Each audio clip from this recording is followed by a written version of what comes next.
yourself, Mr. Garretson? Well, Gary, yeah, I was in the Navy, and Yeah. in the Navy, I was enlisted. I flew as an air crewman. We flew early warning in Southeast Asia Mm-hmm. for the Seventh Fleet along the Vietnam coast and north of the 17th parallel, which was the division between North and South Vietnam. And when we weren't doing that, we were doing typhoon reconnaissance throughout the Pacific. I've flown in I don't know how many typhoons into the eye, get weather data, fly out. Yeah, we flew all over the Pacific, and then my next squadron we were transport, and we would transport everything you can imagine in and out of Vietnam, including weapons and personnel. So I did that for 4 years, and when I wasn't doing that, I was teaching radio school. So I spent 4 years in the Navy and got out, and then went to work for a Fortune 500 company, which I worked Wow. for 40 years. 4 years in the Now I'm Navy, yeah. retired, except for full-time volunteer duty. And the writing. With the writing group, I'm Yeah. also on the Vista Planning Commission, and I get involved with an organization called VET CTAP, which is Veterans Career Transition Assistance Program. Mm-hmm. We teach transitioning veterans how to write resumes, how to interview, how to apply for jobs, those sorts of things. So I keep quite busy. That's good though.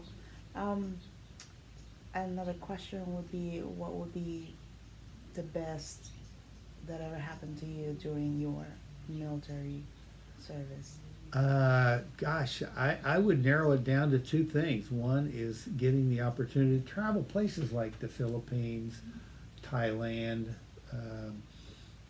Japan, Okinawa, Area Pacific. all over. I mean, we're over basically every island in the Pacific as we were chasing typhoons.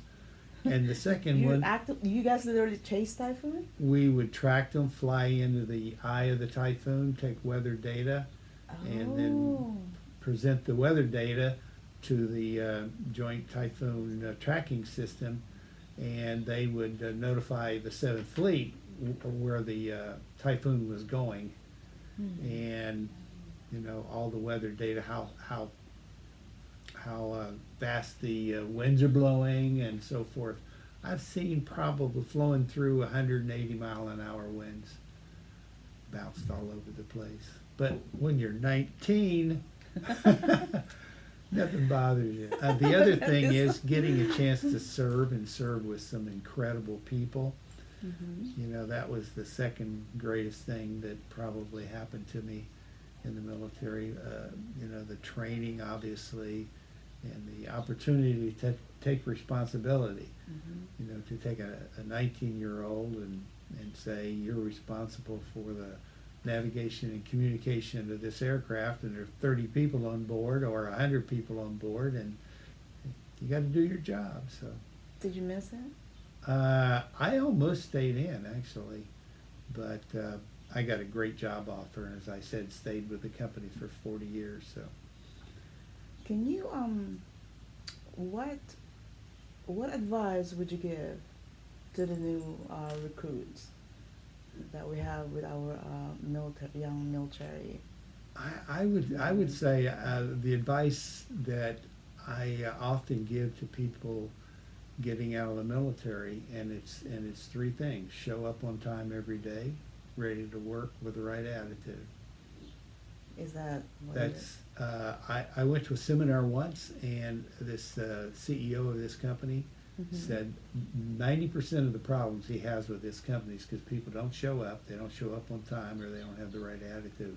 So if you show up on time every day with the right attitude, ready to work, you're a 90%er. You're home free. Now all you got to do is learn how to do the job. So my advice is always just do the best you can every day.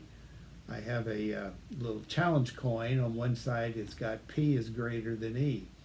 In other words, performance is greater than expectations. So show up with the idea that you're going to outperform expectations every day.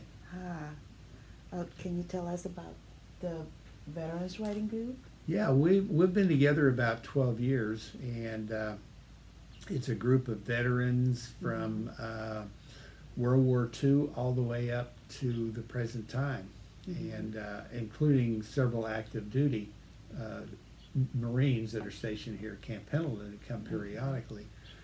But we have one gentleman who served in Dr. Morgan, who served in World War II in infantry, is enlisted, got out, got his degree, went back in Korea as an officer in the Korean War, got out and became a doctor and served in Vietnam as a doctor. So Wow. Dr. Morgan has some stories to tell, and he served a lot of like movie stars like Shirley Temple, and he's got all kinds of stories about them. We Is have a Dr. women's Morgan group. is still with you guys? He's still with. He's 90 something years old, but he's just a fun guy, but great stories. And we were hoping to have him here today, but Yes, you he's told away me. for the weekend, Oh. and he couldn't get back in time. Mhm. But maybe the next time you do this, we'll get Dr. Morgan, because he is just a terrific person. We have a group of female writers. Our last book, we had 7 female authors, and nobody from Vietnam, but past Vietnam to the present, females. And we have all services, and as I said, all ages. But we're hopefully starting to work on book 5. We're not sure what it's going to be, but we're sure that we have plenty of stories to choose from, because some of these authors are just incredible. Well, thank you.